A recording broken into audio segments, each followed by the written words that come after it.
తర్వాత డాక్టర్గా భవిష్య, నర్సుగా భానుశ్రీ హంసాబాను, తర్వాత మంత్రులుగా తేజస్వరి మంత్రులుగా చేస్తున్నది. కూతురు అల్లుడుగా దీక్ష ఆంధ్రకీర్త విందాం.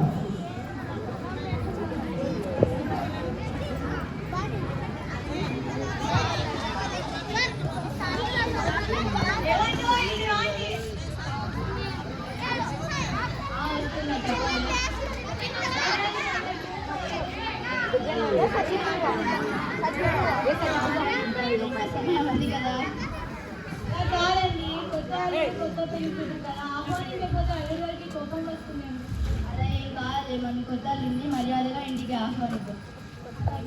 ఏంటమ్మా ఏదో మాట్లాడుతున్నారు?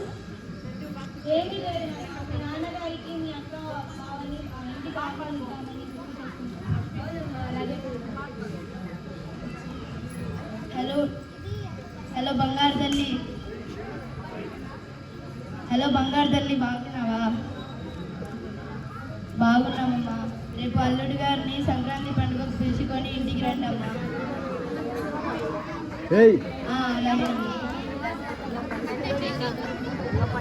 హలో హలో మామగారు, బాగున్నారా?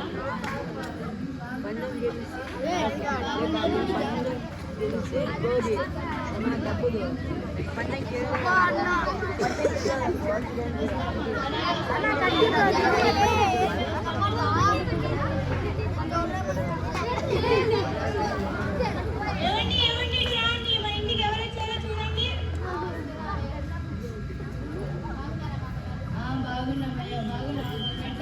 ఎన్ని చూసి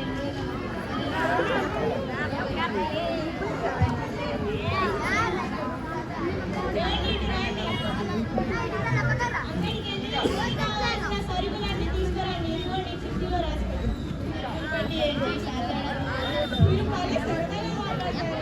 అలా ఏం కాదు, కానీ నీ సరుకులు పట్టి కాదండి. కొత్తాలి కదా, పిండి వంట చేసి పెట్టకపోతే ఎలా? అలాగే, సరే, వెళ్ళి చేస్తాను. ఇదిగో సరుకులు తీసుకువెళ్ళి.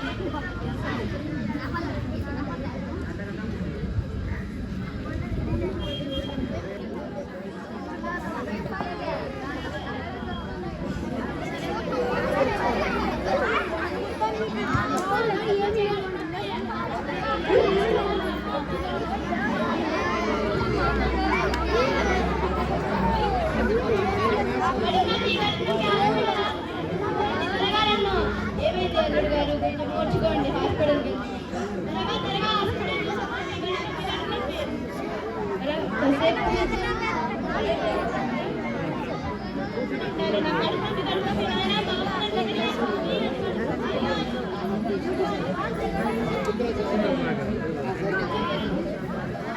డబ్బులు అయిపోయింది.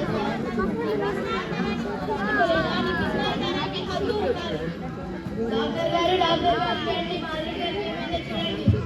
వస్తున్నాను, కూర్చోబెట్టి. మీరంతా బయటికి వెళ్ళండి. స్కానింగ్ చేసి స్కానింగ్ వస్తారా? డాక్టర్ గారు స్కానింగ్ చేసి తీసుకొస్తాను.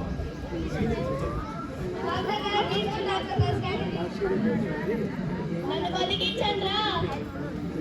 రండి.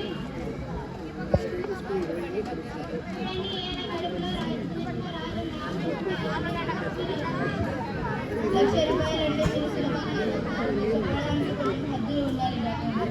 సరే, అలాగే ఆపరేషన్ చేసి. సరే.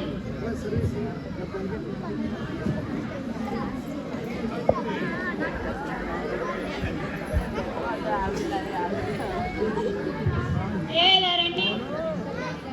ఇదిగోండి, చిన్న చిన్న అయ్యో, ఇవన్నీ అదే నేను బొబ్బు డబ్బులో దాచుకునే చిన్న డబ్బులు అండి. ఇది నీ వల్లనే జరిగింది.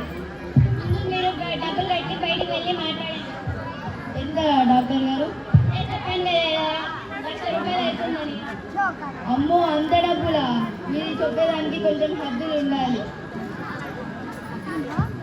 అన్నిటికీ హద్దులు ఉండాలి. హద్దులు లేకపోవడం వల్ల ఇంత హద్దు దాటిపోయాడు.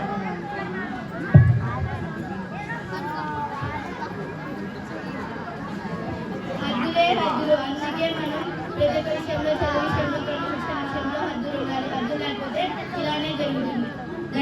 ఉండాలి.